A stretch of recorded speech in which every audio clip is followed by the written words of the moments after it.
ಎಲ್ಲರಿಗೂ ನಮಸ್ಕಾರ. Welcome back to S Gowda vlogs. ಈ ವಿಡಿಯೋದಲ್ಲಿ ಡೇ 2 ಜರ್ಮನಿ ಹೇಗಿತ್ತು ಅಂತ ಹೇಳಿ ಈ ವಿಡಿಯೋದಲ್ಲಿ ತೋರಿಸ್ಕೊಡ್ತಾ ಇದ್ದೀನಿ. ಡೇ 1 ಟ್ರಾವೆಲ್ ಮಾಡೋದ್ರಿಂದ ತುಂಬ ಟಯರ್ಡ್ ಆಗಿತ್ತು. ಬಂದಿದ್ದೆ ರೂಮ್ಗೆ ಫ್ರೆಶ್ ಅಪ್ ಆಗಿ ನಿದ್ದೆ ಮಾಡಿದ್ದೆ ಆಯಿತು. ಚೆನ್ನಾಗಿ ನಿದ್ದೆ ಏನೋ ಆಯಿತು. ಈಗ ಅರ್ಲಿ ಮಾರ್ನಿಂಗ್ ಎದ್ದು ಇವಾಗ ಆಫೀಸ್ಗೆ ಹೋಗಲೇಬೇಕಲ್ವಾ, ಬಂದಿರೋದೆ ಅದಕ್ಕೋಸ್ಕರ. ಇನ್ನು ಆಫೀಸ್ಗೆ ಹೋಗ್ದೇ ಇರೋಕ್ಕಾಗತ್ತಾ? ಅರ್ಲಿ ಮಾರ್ನಿಂಗ್ ಎದ್ದು ಸನ್ರೈಸ್ ಆಗ್ತಾ ಇರೋದನ್ನು ರೂಮ್ ಒಳಗಡೆನೆ ವಿಂಡೋಯಿಂದನೇ ನೋಡಿಬಿಟ್ಟು ಅದಾದಮೇಲೆ ಸರಿ ರೆಡಿ ಆಗೋಕ್ಕೂ ಮುಂಚೆ ಹೋಟೆಲಲ್ಲೇ ಬ್ರೇಕ್ಫಾಸ್ಟ್ ಇರುತ್ತೆ. ಸರಿ ಆಯಿತು, ಹೇಗಿರುತ್ತೆ ಏನಿರುತ್ತೆ ಅಂತ ಹೇಳಿ ನೋಡೋಣ ಅಂತ ಹೇಳ್ಬಿಟ್ಟು ಫ್ರೆಶ್ ಅಪ್ ಆಗಿ ಡೈರೆಕ್ಟು ಬ್ರೇಕ್ಫಾಸ್ಟ್ಗೆ ಅಂತ ಹೋಗ್ತಿದ್ದೆ. ಹಾಗೆಯೇ ನನಗೆ ಅಲ್ಲಿ ಏನು ತಿನ್ನೋದು ಏನು ಬಿಡೋದು ಅನ್ನೋದೇ ಗೊತ್ತಾಗ್ತಾ ಇಲ್ಲ. ನಾವು ಪ್ರಾಪರು ಸೌತ್ ಇಂಡಿಯನ್, ಅದರಲ್ಲೂ ಕರ್ನಾಟಕದಲ್ಲಿರೋರಿಗೆ ಬೆಳಿಗ್ಗೆ ಮಾರ್ನಿಂಗ್ಗೆ ಬ್ರೇಕ್ಫಾಸ್ಟ್ಗೆ ಯೂಶ್ವಲಿ ಏನಾದರೂ ರೈಸ್ ಐಟಮ್ಮು, ದೋಸೆ, ಪೂರಿ, ಚಪಾತಿ ಈ ಥರ ಎಲ್ಲ ಇರುತ್ತೆ. ಈ ರೀತಿ ಎಲ್ಲ ತಿಂದ್ಬಿಟ್ಟು ಇಲ್ಲಿ ಬಂದುಬಿಟ್ಟು ಬನ್ನು, ಬ್ರೆಡ್ಡು, ಓಟ್ಸು ಈ ರೀತಿಯಾಗಿ ತಿನ್ನಬೇಕಂದ್ರೆ ನಿಜ ತಲೆ ಕೆಟ್ಟೋಗ್ಬಿಡುತ್ತೆ. ಏನು ತಿನ್ನಬೇಕು ಅಂತ ಗೊತ್ತಾಗ್ದೇ ಒಂದು ಬನ್ ತಿನ್ಕೊಂಡು, ಹಾಗೆಯೇ ಅಲ್ಲಿ ಬನಾನ ಎಲ್ಲ ಇಟ್ಟಿದ್ರು, ಅದನ್ನು ತಿನ್ಕೊಂಡು ಸಾಕಪ್ಪ ಅಂದ್ಬಿಟ್ಟು ಸಲಾಡ್ನ ತೊಗೊಂಡು ಈಗ ಬ್ರೇಕ್ಫಾಸ್ಟ್ನ ಮುಗಿಸ್ಕೊಂಡು ವಾಪಸ್ಸು ಇನ್ನು ಆಫೀಸಿಗೆ ರೆಡಿ ಆಗಬೇಕು ಅಂತ ಹೇಳಿ ಮತ್ತೆ ರೂಮಿಗೆ ಬಂದು ರೆಡಿಯಾಗಿ ಆಫೀಸ್ಗೆ ಹೊರಡಬೇಕು ಅಂತ ಹೇಳಿ ವಾಪಸ್ ಹೊರಟಿದ್ದಾಯಿತು. ಸೊ ಹೊಸ ಜಾಗ, ಗೊತ್ತಿಲ್ಲದೆ ಇರೋದು, ಹೇಗೆ ಟ್ರಾವೆಲ್ ಮಾಡೋದು ಅಂತ ತುಂಬಾ ಭಯ ಆಗಿತ್ತು. ಬಟ್ ನಮ್ಮ ಮ್ಯಾನೇಜರು ಮತ್ತು ಕೊಲೀಗ್ಸ್ ಬೇರೆ ಎಲ್ಲ ಯಾರು ಟ್ರಾವೆಲ್ ಮಾಡಿದ್ದಾರೆ ಅವರು ನನಗೆ ಯಾವ ರೀತಿ ಮಾಡಬೇಕು, ಯಾವ ರೀತಿ ಟಿಕೆಟ್ ತೊಗೋಬೇಕು, ಹೇಗೆ ಟ್ರಾವೆಲ್ ಮಾಡಬೇಕು ಅಂತ ಎಲ್ಲ ಹೇಳಿದರು. ಸ್ವಲ್ಪ ಲೇಟ್ ಆದರೂ ಪರವಾಗಿಲ್ಲ ಅಂತ ಹೇಳಿಬಿಟ್ಟು ಎಲ್ಲನೂ ಗೂಗಲ್ ಮಾಡಿಕೊಂಡು ಕರೆಕ್ಟಾಗಿ ಲೊಕೇಶನ್ನ ಹಾಕ್ಕೊಂಡು ಅಲ್ಲಿ ಯೂಶ್ವಲಿ ಟ್ರಾಮ್ನ ಯೂಸ್ ಮಾಡ್ತಾರೆ. ಅಂದರೆ ಮೆಟ್ರೋ ಥರ ಇರುತ್ತಲ್ವ, ಅದೇನೇ ತುಂಬ ಎಲ್ಲ ಪ್ಲೇಸಸ್ಗೂ ಆಲ್ಮೋಸ್ಟ್ ಕನೆಕ್ಟ್ ಆಗುತ್ತೆ. ಅದನ್ನೇ ತೊಗೊಂಡ್ರೆ ನನಗೆ ಈಸಿ ಆಗುತ್ತೆ ಅಂತ ಹೇಳಿದರು. ಸ್ವಲ್ಪ ಗೂಗಲ್ ಮ್ಯಾಪೆಲ್ಲ ಹಾಕ್ಕೊಂಡು ಯಾವ ನಂಬರ್ದು ಟ್ರಾಮ್ನ ಹತ್ತಿದ್ರೆ ಎಲ್ಲೋಗುತ್ತೆ ಅಂತ ಎಲ್ಲ ನೋಡಿಕೊಂಡು ಕೊನೆಗೆ ಅಲ್ಲಿ ಬಂದ್ಬಿಟ್ಟು ಟಿಕೆಟನ್ನು ತೊಗೊಂಡೆ. ನೀವು ನೋಡ್ತಾ ಇರ್ಬೋದು ಅಲ್ಲಿ ಟಿಕೆಟು ನಮಗೆ ಏನಾದರೂ ಒನ್ ಸ್ಟಾಪ್ಗೆ ಬೇಕು ಅಂತ ಅಂದರೆ ಆ ಥರನೂ ಸಿಗುತ್ತೆ, ಇಲ್ಲ ಡೈಲಿ ಪಾಸಸ್ ಅನ್ನೋ ಥರನೂ ಸಿಗುತ್ತೆ. ಒಟ್ಟು $7.20 ಆಯಿತು. ಸರಿ ಹೆಂಗಿದ್ರು ಇರಲಿ, ಏನಾದರೂ ಮಿಸ್ ಆಗುತ್ತಲ್ವಾ, ಫಸ್ಟೇ ಗೊತ್ತಾಗಿಲ್ಲ, ನಾನೆಲ್ಲೋ ಬೇರೆ ಕಡೆ ಇಳಿದ್ಬಿಟ್ಟು ಮತ್ತೆ ವಾಪಸ್ ಬರಬೇಕು ಅಂದಾಗ ಮತ್ತೆ ಟಿಕೆಟ್ಗೆಲ್ಲ ಪ್ರಾಬ್ಲಮ್ ಆಗಬಾರ್ದು ಅಂತ ನನಗೆ ನನ್ನ ಕೊಲೀಗ್ಸು ಸಜೆಸ್ಟ್ ಮಾಡಿದ್ದು ಡೈಲಿದು ಏನು ಪಾಸ್ ಬರುತ್ತೆ ಅದನ್ನೇ ತಗೋ ಅಂತ ಹೇಳ್ಬಿಟ್ಟು. ಸೊ ಸರಿ ಅಂತ ಹೇಳ್ಬಿಟ್ಟು ಟಿಕೆಟ್ನ ತೊಗೊಂಡು ಇವಾಗ ನಾನು ಫಸ್ಟು ಟ್ರಾಮ್ನ ತೊಗೊಂಡೆ. ಅಲ್ಲಿಂದ ಮತ್ತೆ ಮೆಟ್ರೋನ ಚೇಂಜ್ ಮಾಡಬೇಕಿತ್ತು. ಸರಿ ಅಂತ ಹೇಳಿಬಿಟ್ಟು ಇಲ್ಲಿ ಕ್ರೋಪ್ಕೆ ಅಂತ ಹೇಳಿಬಿಟ್ಟು ಒಂದು ಸೆಂಟ್ರಲ್ ಸಿಟಿ ಥರ ಬರುತ್ತೆ, ಅಲ್ಲಿ ಬಂದ್ಬಿಟ್ಟು ಮೆಟ್ರೋನ ಚೇಂಜ್ ಮಾಡಬೇಕಿತ್ತು. ಸೊ ಮತ್ತೆ ನಿಂತ್ಕೊಂಡು ಅಂದರೆ ಆ ಟ್ರಾಮಿಂದ ಇಳಿತಿದ್ದ ಹಾಗೆಯೇ ನಿಂತ್ಕೊಂಡು ಇನ್ನೊಂದು ಸಲ ನೋಡಿಕೊಂಡು ಯಾವ ನಂಬರು ಅಂತ. ಅದಾದಮೇಲೆ ಇಲ್ಲಿ ಮೆಟ್ರೋನ ಚೇಂಜ್ ಮಾಡೋಕ್ಕೆ ಅಂತ ಹೇಳಿದ್ರೆ ಡೈರೆಕ್ಟು ಇಳಿದ್ಬಿಟ್ಟು ಅಲ್ಲೇ ಎತ್ಬಿಡೋಕ್ಕಾಗೋದಿಲ್ಲ. ಅದ್ರದ್ದು ಯಾವ ಲೈನಲ್ಲಿ ಬರುತ್ತೆ, ಒಂದೊಂದು ಬೇರೆ ಫ್ಲೋರಲ್ಲಿ ಇರುತ್ತೆ, ಇಲ್ಲ ಬೇರೆ ಕಡೆ ಡೈರೆಕ್ಷನಿಂದ ಇರುತ್ತೆ, ಆ ಥರ ಎಲ್ಲ ನೋಡಿಕೊಂಡು ಆಮೇಲೆ ಹೋಗಬೇಕು. ಸರಿ ಅಂತ ಹೇಳ್ಬಿಟ್ಟು ಅಲ್ಲೆಲ್ಲ ಸೈನ್ ಬೋರ್ಡೆಲ್ಲ ಹಾಕಿರ್ತಾರಲ್ವ, ಯಾವ ನಂಬರ್ಗೆ ಯಾವ ಡೈರೆಕ್ಷನು ಅಂತ ಹೇಳ್ಬಿಟ್ಟು ಅದನ್ನೆಲ್ಲ ನೋಡಿಕೊಂಡು ಕೊನೆಗೆ ಆ ಕಡೆ ಹೋಗೋಣ ಅಂತ ಹೇಳಿ ಬರ್ತಾಯಿದ್ದೀನಿ. ಮತ್ತು ಅಲ್ಲಿ ಎಸ್ಕಲೇಟರು ಇದೆ. ಎಸ್ಕಲೇಟರಲ್ಲಿ ಯೂಶ್ವಲಿ ಎಲ್ಲರೂ ರೈಟ್ ಸೈಡ್ನೇ ಮೇಂಟೈನ್ ಮಾಡ್ತಾರೆ. ಅಂದರೆ ಲೆಫ್ಟ್ ಸೈಡಲ್ಲಿ ಯಾರಾದರೂ ಅರ್ಜೆಂಟ್ ಇದೆ, ಬೇಗ ಅವರು ಎಸ್ಕಲೇಟರ್ ಹೋಗೋ ಸ್ಪೀಡ್ ಅಲ್ದೇ ಅವರು ಇಳ್ಕೊಂಡು ಹೋಗಬೇಕು ಇಲ್ಲ ಹತ್ಕೊಂಡು ಹೋಗಬೇಕು ಅನ್ನೋರಿಗೆ ಯೂಶ್ವಲಿ ಲೆಫ್ಟ್ ಸೈಡನ್ನು ಬಿಟ್ಟಿರ್ತಾರೆ. ಸೊ ಯೂಶ್ವಲಾಗಿ ಇಲ್ಲಿ ಎಲ್ಲರೂ ರೈಟ್ ಸೈಡ್ನ ಪ್ರಿಫರ್ ಮಾಡ್ತಾರೆ. ಈವನ್ ಡ್ರೈವಿಂಗಲ್ಲೂ ಅದೇ ಥರ ಮಾಡ್ತಾರೆ. ಇವಾಗ ಸೆಕೆಂಡ್ ರೂಮು ನನ್ನ ಆಫೀಸ್ ಇರೋ ಹತ್ರಕ್ಕೇ ಹೋಗ್ಬಿಟ್ಟು ಹತ್ತಿದ್ದಾಯಿತು. ಅಲ್ಲಿಂದ ಒಂದು 3-4 ಸ್ಟಾಪ್ಸ್ ಅಂತ ಅನಿಸುತ್ತೆ. ಸರಿ ಅಂತ ಹೇಳ್ಬಿಟ್ಟು ಕೊನೆಗೂ ಕರೆಕ್ಟಾಗಿ ಮೆಟ್ರೋನ ತೊಗೊಂಡೆ ಅಂತ ಖುಷಿನೂ ಆಗ್ತಿತ್ತು. ಫೈನಲಿ ಗೊತ್ತಾಯಿತು ಜರ್ಮನಿಯಲ್ಲಿ ಹ್ಯಾನೋವರಲ್ಲಿ ಯಾವ ರೀತಿ ಓಡಾಡಬೇಕು ಅನ್ನೋದು ನನಗೆ ಗೊತ್ತಾಯಿತು. ಸರಿ ಅಂತ ಹೇಳ್ಬಿಟ್ಟು ಇಲ್ಲಿ ಮೆಟ್ರೋ ತೊಗೊಂಡಾದ್ಮೇಲೆ ಈಗ ಫಸ್ಟ್ ಟೈಮು ಹ್ಯಾನೋವರ್ ಆಫೀಸ್ಗೆ ಹೋಗ್ತಾ ಇರೋದು. ಫುಲ್ ಎಕ್ಸೈಟ್ ಆಗಿತ್ತು. ಅಟ್ ದಿ ಸೇಮ್ ಟೈಮ್ ಸ್ವಲ್ಪ ಭಯನೂ ಆಗ್ತಿತ್ತು, ಅಲ್ಲೆಲ್ಲ ಹೇಗಿರ್ತಾರೋ ಏನೋ. ನಾನು ಯಾವ ರೀತಿ ಈಗ ನಾನು ವಿಸಿಟ್ ಮಾಡ್ತಿರೋದ್ರಿಂದ ಗೆಸ್ಟ್ ಎಂಪ್ಲಾಯ್ ಆಗಿಬಿಟ್ಟು ಎಲ್ಲರ ಹತ್ರ ಮೀಟಿಂಗ್ ಇರುತ್ತೆ, ಎಲ್ಲರ ಹತ್ರನೂ ಮಾತಾಡಬೇಕು. ಹೇಗೆ ಮಾತಾಡೋದು, ಫಸ್ಟ್ ಆಫ್ ಆಲ್ ಅವ್ರು ಮಾತಾಡುವಂಥ ಆ್ಯಕ್ಸೆಂಟ್ ಎಲ್ಲ ಅರ್ಥ ಆಗುತ್ತಾ ಅನ್ನೋದು ಒಂದು ದೊಡ್ಡ ಪ್ರಾಬ್ಲಮ್ ಇತ್ತು. ಸೊ ಒಂದು ಸಲ ಹೋಗಿ ನೋಡೋವರೆಗೂ ಹಾಗೆ ಅನ್ನಿಸ್ತಾ ಇತ್ತು. ಇದನ್ನೆಲ್ಲ ಯೋಚನೆ ಮಾಡಿಕೊಂಡು ಕೊನೆಗೆ ನನ್ನ ಸ್ಟಾಪ್ ಬಂತು. ಸೊ ಆ ಸ್ಟಾಪಿಂದ ಇಳಿದ್ಬಿಟ್ಟು ಅಲ್ಲಿಂದ ಮತ್ತೆ ಡೈರೆಕ್ಷನ್ ಗೂಗಲಲ್ಲಿ ಸ್ವಲ್ಪ ದೂರ ನಡ್ಕೊಂಡು ಹೋಗಬೇಕು, ಅಂದರೆ ರೋಡನ್ನ ಕ್ರಾಸ್ ಮಾಡಿ ಆಮೇಲೆ ನಡ್ಕೊಂಡು ಹೋಗಬೇಕಿತ್ತು. ಸರಿ ಅಂತ ಹೇಳ್ಬಿಟ್ಟು ಆ ಡೈರೆಕ್ಷನ್ ಯಾವ ರೀತಿ ತೋರಿಸ್ತೋ ಅದನ್ನೇ ಫಾಲೋ ಮಾಡ್ಕೊಂಡು ನಡ್ಕೊಂಡು ಹೋದೆ. ಇಲ್ಲಿ ನೀವು ನೋಡ್ತಾ ಇರ್ಬೋದು ಸಿಗ್ನಲ್ ಬಿದ್ದಿದೆ. ಅಲ್ಲಿ ಟ್ರಾಫಿಕ್ದು ಸಿಗ್ನಲ್ ಏನಿದೆ ಅಲ್ಲಿ ಯೂಶ್ವಲಾಗಿ ಪೆಡೆಸ್ಟ್ರೆಂಟ್ ಏನಿರ್ತಾರೆ, ಅಂದರೆ ರೋಡ್ ಕ್ರಾಸ್ ಮಾಡಬೇಕಾದ್ರೆಲ್ಲ ಸೈನನ್ನು ಹಾಕ್ತಾರೆ. ಅಲ್ಲಿ ನೀವು ನೋಡ್ತಾ ಇದ್ದರೆ ಸಿಗ್ನಲಲ್ಲಿ ರೆಡ್ ಕಲರ್ ಬರ್ತಿದೆ. ಒಂದು ಮನುಷ್ಯನ ಪಿಕ್ಚರ್ ಬಂದುಬಿಟ್ಟು ರೆಡ್ ಕಲರ್ ಬರ್ತಿದೆ. ಸೊ ರೆಡ್ ಕಲರ್ ಬಂದರೆ ನಾವು ಓಡಾಡುವಾಗಿಲ್ಲ, ಗ್ರೀನ್ ಬರೋವರೆಗೂ ವೆಯ್ಟ್ ಮಾಡಬೇಕು. ಇಲ್ಲಿ ಎಲ್ಲ ಕಾರ್ಗಳೇ ತುಂಬ ಅಂದರೆ ತುಂಬ ಸ್ಪೀಡಲ್ಲಿ ಇರ್ತಾರೆ. ಸೊ ನಾವು ಇಂಡಿಯಾದಲ್ಲೆಲ್ಲ ಮಾಡ್ತೀವಲ್ಲ, ಹೇಗಿದ್ರು ಎಲ್ಲ ನಿಂತಿದ್ದಾರೆ ಓಡೋಟೋಗ್ಬಿಡೋಣ ಅಂತ, ಆ ಥರ ಎಲ್ಲ ಮಾಡಬಾರ್ದು. ಏಕೆಂದರೆ ತುಂಬ ಹೈ ಸ್ಪೀಡಲ್ಲಿ ಬರ್ತಿರುತ್ತೆ. ಅದಕ್ಕೋಸ್ಕರ ನಿಂತಿದ್ದು ಯಾವಾಗ ಸಿಗ್ನಲ್ ಬರುತ್ತೆ ಆವಾಗ ಹೋಗಬೇಕು. ಅಲ್ಲಿ ಸಡನ್ನಾಗಿ ಸಿಗ್ನಲ್ ಬೀಳ್ತಾ ಅಂದರೆ ಕಾರು ಏನೇ ಆಗಲಿ ಸ್ಟಾಪ್ ಮಾಡಬೇಕು.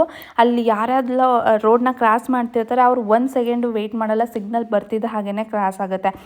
ಕ್ರಾಸ್ ಮಾಡೋಕ್ಕೆ ಅಂತ ಹೇಳಿ ಹೋಗ್ತಾರೆ.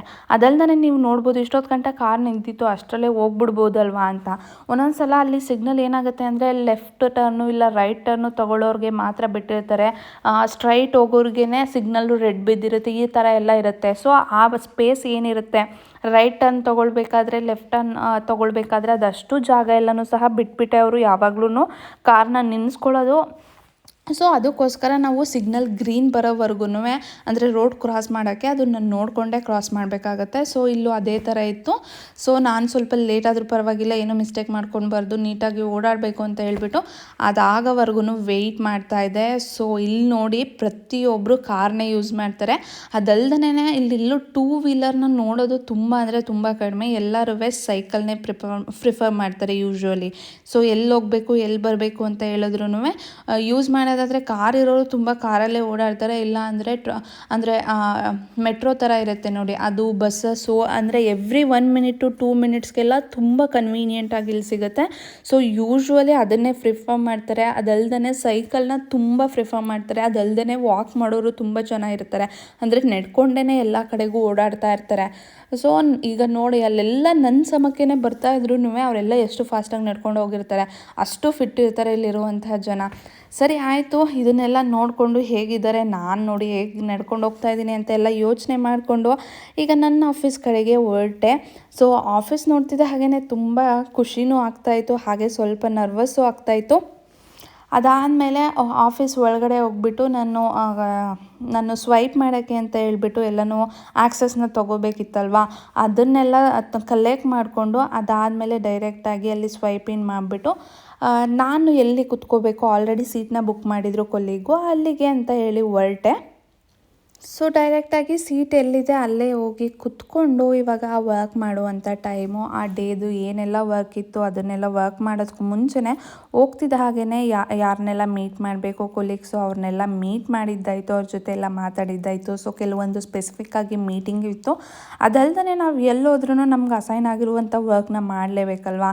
ಸೊ ಮತ್ತೆ ಆ ಮೀಟಿಂಗ್ಸ್ ಎಲ್ಲ ಮುಗಿಸಿ ಮತ್ತೆ ಲಾಗಿನ್ ಆಗಿ ಅಷ್ಟೆಲ್ಲ ವರ್ಕನ್ನು ಮಾಡಿದ್ದಾಯಿತು. ಸೊ ಒಂಥರ ವೆದರ್ ಕೂಲ್ ಅನ್ನಿಸ್ತಾಯಿತ್ತು, ಹೊಸ ಪ್ಲೇಸು ಹೊಸ ಜಾಗ ಎಲ್ಲ ತುಂಬ ಚೆನ್ನಾಗಿ ಅನ್ನಿಸ್ತಾಯಿತ್ತು, ಒಳ್ಳೆ ಫೀಲ್ ಕೊಡ್ತಾಯಿತ್ತು. ಓಕೆ ಫೈನಲಿ ಆನ್ ಸೈಟಿಗೆ ಬಂದು ಅಲ್ಲೂ ವರ್ಕ್ ಮಾಡುವಂಥ ಆಪರ್ಚುನಿಟಿ ಸಿಕ್ತು ಅನ್ನೋದು ತುಂಬ ಅಂದರೆ ತುಂಬ ಖುಷಿ ಆಗ್ತಿತ್ತು.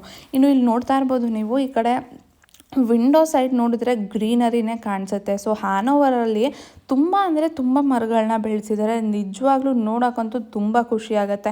ಎಷ್ಟು ಪ್ರಾಪರಾಗಿ ಎಷ್ಟು ಪ್ಲ್ಯಾನಿಂಗಲ್ಲಿ ಎಲ್ಲನೂ ಮಾಡಿದ್ದಾರೆ ಅಂದರೆ ಎಷ್ಟು ಗ್ರೀನರಿ ಕಾಣಿಸುತ್ತೆ ಅಂದರೆ ಆಫೀಸ್ದು ಏನು ಗ್ಲಾಸ್ ಇದೆ ಅಲ್ಲಿಂದ ತುಂಬ ಚೆನ್ನಾಗಿ ಕಾಣಿಸುತ್ತೆ. ಅದಲ್ಲದೆ ರೋಡು ಅಷ್ಟೇ ಎಷ್ಟು ನೀಟಾಗಿ ಮೇಂಟೈನ್ ಮಾಡಿರ್ತಾರೆ ಅಂದರೆ ನಿಜವಾಗ್ಲೂ ಸೂಪರ್ಬ್ ಅಂತಲೇ ಹೇಳ್ಬೋದು. ಇವಾಗ ನೋಡ್ತಾ ಇರ್ಬೋದು ಆಫ್ಟರ್ನೂನ್ ಊಟಕ್ಕೆ ಅಂತ ಹೇಳ್ಬಿಟ್ಟು ಅಲ್ಲೇ ಕ್ಯಾಂಟೀನ್ಗೆ ಹೋಗಿ ನನ್ನ ಕೊಲೀಗ್ಸ್ನ ಇದರಲ್ಲಿ ಯಾವುದು ವೆಜ್ಜು ಯಾವುದನ್ನು ನಾವು ತಿನ್ಬೋದು ಅಂತ ಎಲ್ಲ ಕೇಳಿಕೊಂಡು ಊಟ ಮಾಡಿದ್ದಾಯಿತು. ಸೊ ಊಟ ಏನೂ ಪರವಾಗಿಲ್ಲ, ಬಟ್ ನನಗೆ ಒಂದು ರೇಂಜ್ಗೆ ನನಗೆ ಆಫೀಸ್ ಕ್ಯಾಂಟೀನಲ್ಲಿ ತಿಂದಿದ್ದು ತುಂಬಾ ಚೆನ್ನಾಗಿತ್ತು ಅಂತ ಹೇಳ್ಬೋದು. ಸೊ ಊಟ ಹೆಂಗೋ ಒಂದು ರೇಂಜ್ಗಾದರೂ ಇತ್ತು ಅಂತ ಹೇಳಿಬಿಟ್ಟು ಮತ್ತೆ ಸೆಕೆಂಡ್ ಹಾಫಲ್ಲಿ ಏನು ವರ್ಕ್ ಇದೆ ಅದನ್ನೆಲ್ಲ ಮುಗಿಸಿ ಈಗ ವಾಪಸ್ಸು ಹೋಟೆಲ್ಗೆ ರಿಟರ್ನ್ ಆಗೋ ಟೈಮು. ಸೊ ಬೆಳಿಗ್ಗೆ ಎಷ್ಟೆಲ್ಲ ಸರ್ಕಸ್ ಮಾಡಿಕೊಂಡು ಅಷ್ಟೆಲ್ಲ ಮ್ಯಾಪ್ ಎಲ್ಲ ನೋಡ್ಕೊಂಡು ಬಂದಿದ್ದೆ ಅಲ್ವಾ, ಇವಾಗ ಮತ್ತೆ ಅದೇ ಸೇಮ್ ಪ್ರೊಸೀಜರ್ನ ರಿಪೀಟ್ ಮಾಡಬೇಕು. ಸೊ ಒಂದು ಸಲ ಗೊತ್ತಾದರೆ ಅಷ್ಟೊಂದೇನು ಪ್ರಾಬ್ಲಮ್ ಆಗಿರಲ್ಲ. ಮಾರ್ನಿಂಗ್ ಬಂದಿದ್ದರಿಂದ ಸೊ ರಿಟರ್ನ್ ಹೋಗೋಕ್ಕೂ ಅಂತಲೂ ಅಷ್ಟೊಂದೇನು ಭಯ ಆಗಲಿಲ್ಲ. ಆಲ್ರೆಡಿ ಒಂದು ಸಲ ಬಂದಿದ್ದೀನಿ, ವಾಪಸ್ ಆರಾಮಾಗೆ ಹೋಗ್ಬೋದು ಅಂತ ಹೇಳ್ಬಿಟ್ಟು ಸೇಮ್ ಗೂಗಲ್ ಮ್ಯಾಪನ್ನೇ ಹಾಕ್ಕೊಂಡು ಮತ್ತು ಯಾವ ಟ್ರೈನ್ನ ಯಾವ ಟ್ರಾಮ್ನ ಯಾವ ನಂಬರ್ದನ್ನು ಹತ್ತಬೇಕು ಅಂತ ಹೇಳಿ ಆ ನಂಬರ್ದನ್ನು ಬರೋವರೆಗೂ ವೆಯ್ಟ್ ಮಾಡಿ ಅದಕ್ಕೆ ಹತ್ಬಿಟ್ಟು ಮತ್ತೆ ಬಂದು ಕ್ರೋಪ್ಗೆ ಅಂತ ಹೇಳಿದ್ನಲ್ಲ ಅಲ್ಲಿ ಮತ್ತೆ ಟ್ರೈನನ್ನು ಚೇಂಜ್ ಮಾಡಬೇಕಿತ್ತು. ಸೊ ಅಲ್ಲೇ ಮತ್ತೆ ಚೇಂಜ್ ಮಾಡಿ ಮತ್ತೆ ಹೋಟೆಲ್ ಎಲ್ಲಿದೆ ಅಲ್ಲಿ ಆ ಟ್ರಾಮ್ನ ತೊಗೊಂಡು ವಾಪಸ್ಸು ಅಲ್ಲಿಗೆ ಬಂದಿದ್ದಾಯಿತು. ಸೊ ಬರ್ತಿದ್ದ ಹಾಗೆಯೇ ಇನ್ನು ಸಂಜೆ ಊಟಕ್ಕೇನು ಅನ್ನೋದು. ಸೊ ಜರ್ಮನಿಲಿದ್ದರೆ ಎಲ್ಲ ಚೆನ್ನಾಗಿರುತ್ತೆ, ಬಟ್ ಏನಪ್ಪ ಅಂದರೆ ಊಟದ್ದೇ ಪ್ರಾಬ್ಲಮ್ ಆಗುತ್ತೆ. ನಮ್ಮ ಲೈಫ್ ಸ್ಟೈಲ್ ಬೇರೆ ಆಗಿರುತ್ತೆ, ನಾವು ಪ್ರಿಫರ್ ಮಾಡುವಂಥ ಫುಡ್ಡು ಬೇರೆ ಆಗಿರುತ್ತೆ, ಬಟ್ ಇಲ್ಲಿ ಸಿಗುವಂಥದ್ದು ಫುಡ್ಡು ಬೇರೆ ಥರ ಇರುತ್ತೆ ಅಲ್ವಾ. ಯೂಶ್ವಲಿ ಪ್ರಾಬ್ಲಮ್ ಆಗೋದಂತೂ ಖಂಡಿತ. ಸ್ವಲ್ಪ ಅಡ್ಜಸ್ಟ್ ಆಗೋವರೆಗೂ ಈ ಥರ ಎಲ್ಲ ಅನ್ನಿಸ್ತಾ ಇರುತ್ತೆ, ಬಟ್ ಹೋಗ್ತಾ ಹೋಗ್ತಾ ನಾವೇ ಅವ್ರಿಗೆ ಅಲ್ಲಿರುವಂಥ ಊಟಕ್ಕೆ ಅಡ್ಜಸ್ಟ್ ಆಗಿಬಿಟ್ಟಿರ್ತೀವಿ.